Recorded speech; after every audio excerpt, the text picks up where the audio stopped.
नमस्कार। पंडित नेहरू आजकल फैशन में हैं। हमारी हर समस्याओं के लिए, हर चीज़ के लिए पंडित नेहरू को सामने खड़ा किया जाता है। इसी कड़ी में हाल में ही हमने देखा कि हमारे रक्षा मंत्री अपने व्यक्तित्व से, पर्सनैलिटी से उलट जाकर के, सामान्यतः वो बकवास कम करते हैं, लेकिन उलट जाके गुजरात में एक राजनीतिक रैली में उन्होंने कहा कि पंडित नेहरू सरकारी खर्चे पर बाबरी मस्जिद बनवाना चाहते थे। वैसे इस बात का कोई तथ्यात्मक रिकॉर्ड नहीं है।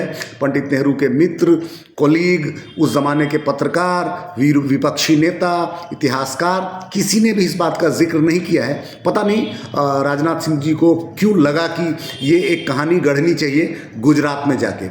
कुछ कहानी पंडित नेहरू के बारे में ऐसी है जिसको हमको और आपको जानना ही चाहिए, विशेष करके आजकल की परिस्थिति में। आजकल के राजनीति और राजनेता जिस प्रकार के हमारे हैं, भारत में जब प्रथम आज़ाद सरकार बनी तो क्योंकि हमने ब्रिटिश सिस्टम को अडॉप्ट किया था, तो कहा गया कि इंग्लैंड में प्राइम मिनिस्टर की जो सैलरी होती है वो मिनिस्टर्स के सैलरी से डबल होती थी।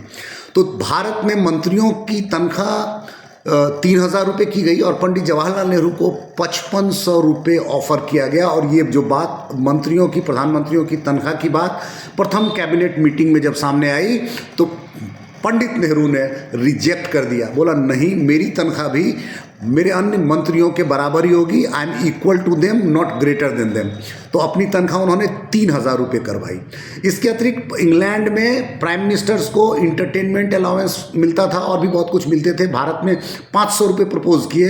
पंडित नेहरू ने अपने सभी अलाउंस को मना कर दिया। नहीं, कुछ अलाउंस सिर्फ मुझे ही नहीं, किसी मंत्री को भी नहीं चाहिए। तो उन्होंने दूसरा काम ये किया। तीसरा, भी 3,000 तनख्वाह में पंडित नेहरू का मन नहीं भरा था, तो सरकार बनने के 1 वर्ष के भीतर वो कैबिनेट में प्रस्ताव लेके आए कि जितने भी मंत्री हैं उनकी तनख्वाह 3,000 बहुत ज़्यादा है, सरकार के पास पैसे कम हैं, इसको थोड़ा घटाया जाए। और उन्होंने तनख्वाह करवाई 2250 रुपये, यानी कि 1950 के दशक में 750 रुपये हर मंत्रियों के ख़त्म हो गए, including prime minister Pandit Nehru.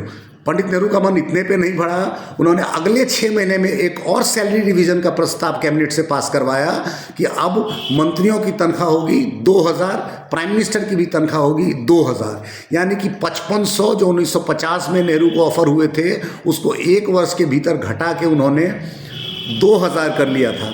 यानी कि भारत के स्कार्स जो रिसोर्स थे, पैसे नहीं थे भारत के पास, इस बात को पंडित नेहरू बखूबी समझते थे। और इसीलिए वो धार्मिक कार्यक्रमों में कैसे पैसा खर्च करेंगे, वो मंदिर मस्जिद बनाने में सरकारी फंड का इस्तेमाल तो दूर की बात है, वो नेताओं की तनख्वाह में भी कटौती करते थे।